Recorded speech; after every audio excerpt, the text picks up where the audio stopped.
In the name of peace and humanity, this story begins with a prayer. For those who suffered, for those who never returned, and for those still waiting for dawn after a long, dark night. May every word honor the innocent souls of Sudan. Sudan was once a land of call to prayers and gentle winds over golden sands. But the echoes of peace have long been replaced by gunfire and the cries of the innocent.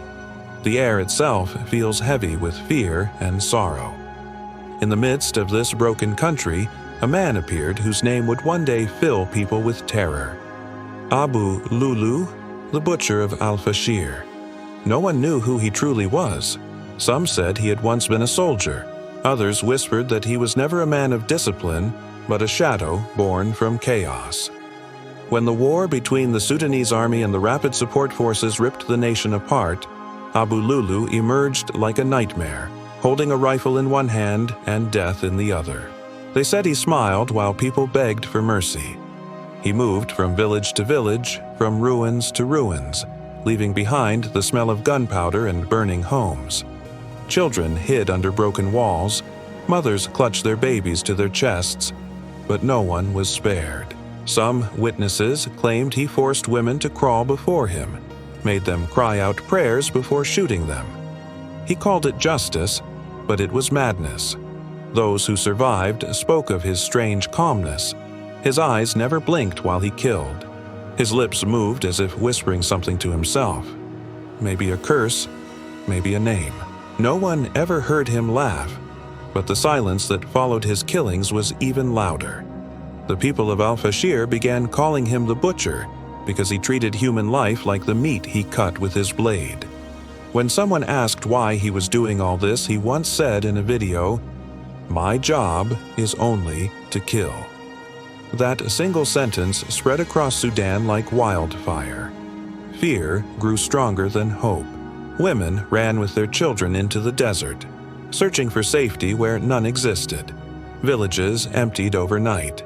In the markets, people spoke in whispers, afraid that someone might be listening, afraid that one wrong word could invite death. In one of the recorded videos, Abu Luloo claimed he had killed more than 2,000 people.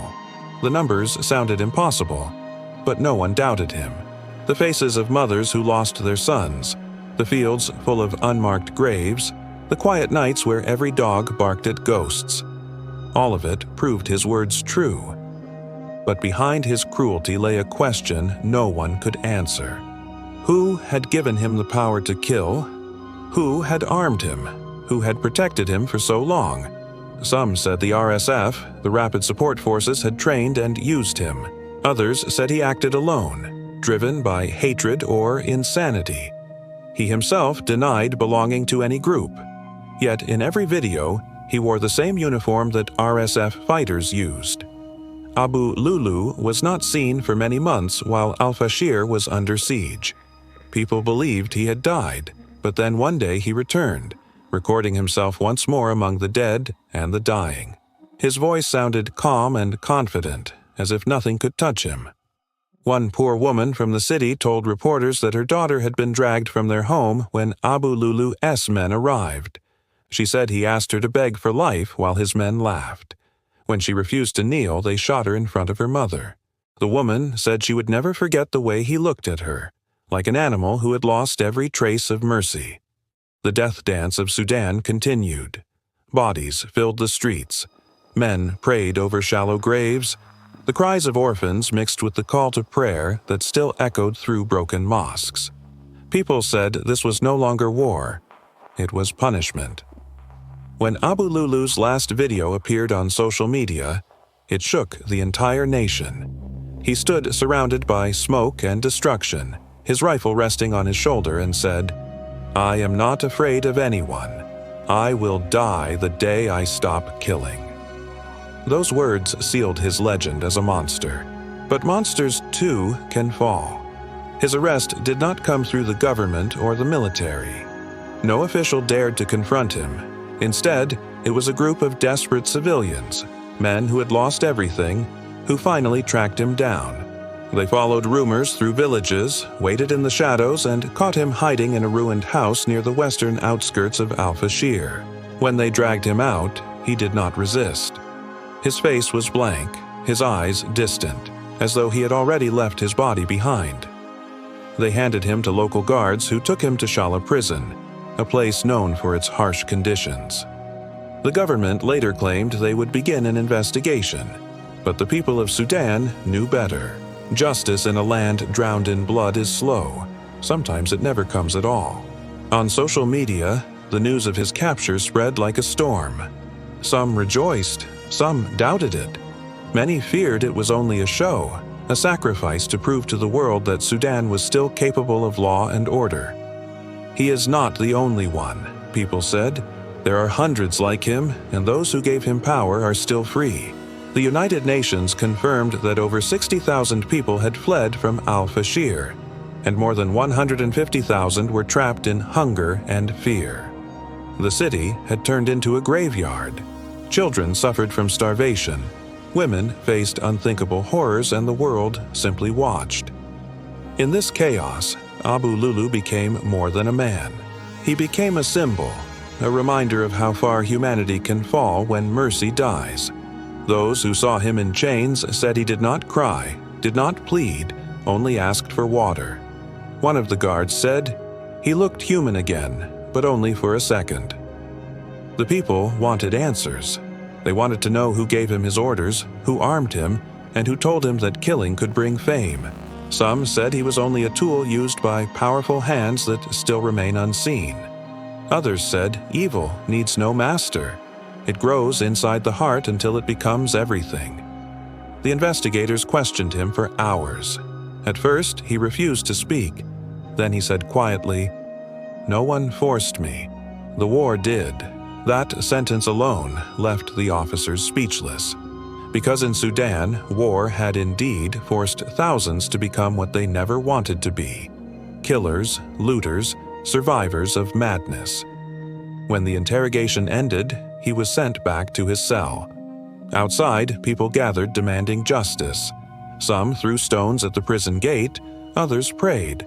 The mothers of the dead stood in silence, their faces hidden behind torn scarves, waiting for a justice that might never arrive. And yet, even in that darkness, a small spark of hope remained. Because the people of Sudan, after losing everything, had found the courage to capture their own monster. After Abu Luloo was captured, the city of Al-Fashir felt an uneasy silence, as if the shadows themselves were holding their breath. No sirens, no official announcement, just the quiet murmurs of people who had survived his reign of terror. Mothers clutched their children tighter, fearing that the nightmare might return, even if the man was behind bars. His arrest had been carried out not by uniformed officials, but by civilians who had nothing left to lose. They had walked through the ruins, guided by whispers and rumors, until they cornered the butcher in a crumbling house on the outskirts of the city. Inside Shala prison, Abu Luloo was placed in a small, dimly lit cell. The walls were thick with the history of hundreds of criminals who had once sat there, and now he joined their silent company. Guards claimed he did not speak at first. He merely stared at the cracked floor, his eyes hollow as though the weight of his own actions had finally reached him. Some said it was the first sign of fear he had ever shown. The investigation began, though the authorities were hesitant to admit its depth. Who had really empowered Abu Luloo? Some said he was part of the Rapid Support Forces, RSF, an organization accused of atrocities across Sudan. Others whispered that he acted alone, a monster of his own making. Abu Luloo denied belonging to RSF, claiming that his killings were independent. Yet every photograph, every video, every uniform he had worn suggested otherwise. The question remained: who had been pulling the strings behind him for so long? Who had armed him, protected him, and allowed him to roam freely while Al-Fashir burned? The people of Sudan remembered the horror too vividly to forget. Elderly women who had hidden in the shadows spoke of children dragged screaming into streets. Fathers who had tried to protect their families were thrown to the ground, their pleas swallowed by gunfire. Even now, months later, the streets still whispered of those deaths. Families dug small graves in courtyards, whispering names they feared to speak aloud. Every home had a story of loss, every corner a memory of terror. Yet despite this, some courage flickered among the people. The very act of capturing Abu Luloo was a reminder that the oppressed could fight back, that monsters were not invincible. Yet the shadow over Sudan was far from gone. The Rapid Support Forces, along with other armed groups, still controlled large swaths of land. Many wondered if Abu Luloo was a pawn, a symbol designed to distract the world from the larger machinery of violence. Some claimed that his capture was a calculated move to show the international community that justice was being served. The real question, whispered in fear, was whether those who had empowered him would ever be held accountable. Inside the prison, Abu Luloo finally spoke during one session. His voice was quiet, almost ordinary, yet it carried the weight of countless horrors. "No one forced me," he said. "The war forced me." The officers paused, unsure whether to react with anger, disbelief, or pity.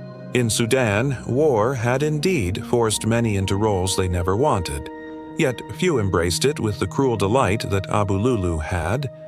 His words reflected a twisted justification, an attempt to place blame on circumstances rather than conscience. Outside, the city remained tense. Residents gathered near the gates, some praying aloud, others staring silently at the walls of Shala prison. Mothers placed small scraps of bread and water for the guards, a silent offering to protect the children inside. The trauma was pervasive. Even the air seemed heavy with memory. Every time a child cried, it echoed the cries that Abu Luloo had once ignored. Every time a woman called for help, it recalled the screams that had gone unanswered. The international community took note. UN agencies reported thousands displaced, families uprooted, children suffering from hunger and disease.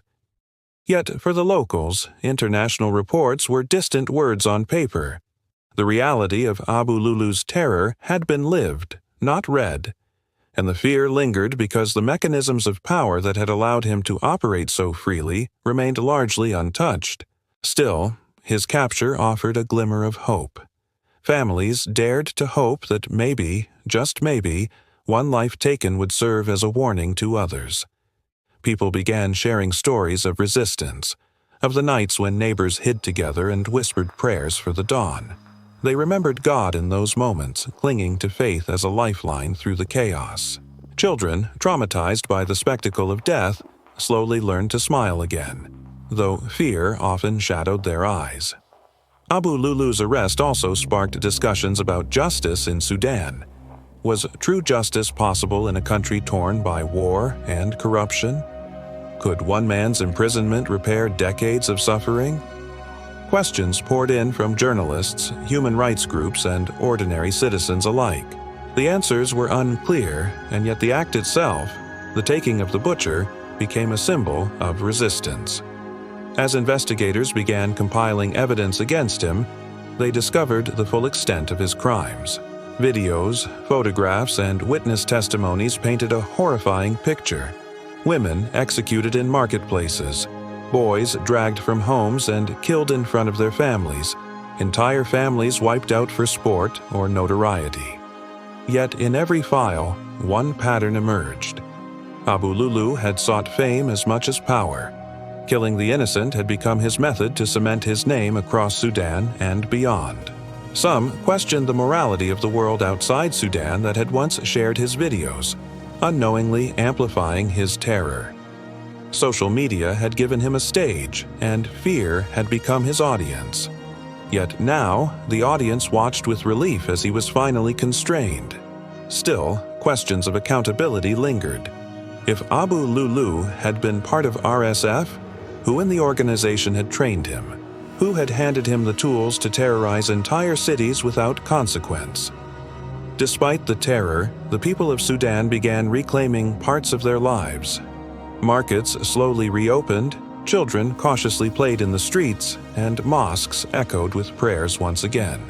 Yet memory of Abu Lulu's reign remained vivid, an indelible mark on their souls. Mothers whispered names of the lost into the wind, hoping that God had heard their pleas. Fathers taught their children to be vigilant, to understand that monsters could exist in human form. And Abu Lulu? Behind prison walls, he was a man without the power he had wielded so freely. Some days he stared at the ceiling, others spoke in low tones to officers about his past. He claimed no allegiance, he claimed no orders, yet the question of who stood behind him still haunted investigators and citizens alike. The monster had been caught, but the system that created him remained a shadow. Sudan, despite all the bloodshed, began to breathe slowly again. Families rebuilt homes, neighbors protected one another, and communities prayed for the day when such terror would no longer find fertile ground. Yet the memory of Abu Lulu lingered, a warning that when humanity falters, monsters rise, sometimes alone, sometimes with the quiet consent of those in power. And so the story of the Butcher of Al-Fashir became more than a tale of murder.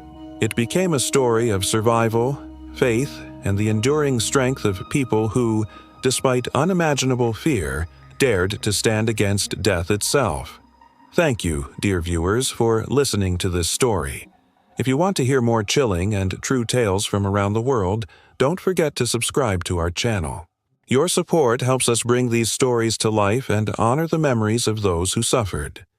Stay safe, and remember, courage often begins in the darkest places.